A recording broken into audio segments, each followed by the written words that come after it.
This little guy is called Gymnocalycium schroederianum, and I have been growing this now for only a year. And it is an intensely slow grower, but this particular plant is native to Argentina and throughout Uruguay.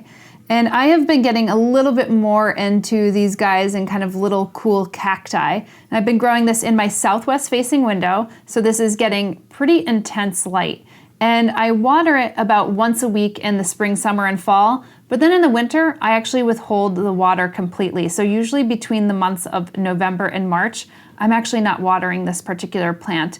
And I kind of learned that tip from Richard, the cacti guy. And if you haven't seen his video on my channel, you definitely should, because it is so charming.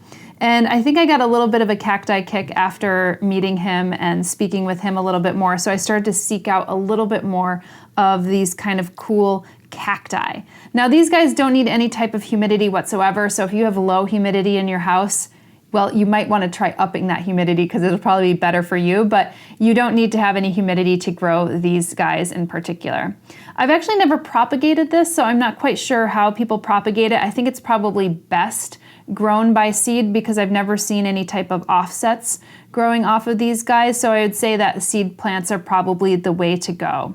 As far as soil goes, you probably can't see it, but I have some decorative rocks on top here, and I often put decorative rocks on top of my very well draining soil in my southwest facing window, largely because sometimes the soil gets so dry and it gets a little bit crusty and dusty, and so this is a way that actually kind of protects the soil without clamping it down a little bit much. But some people might not actually like the decorative rock look because then they can't see whether the soil is dry or not.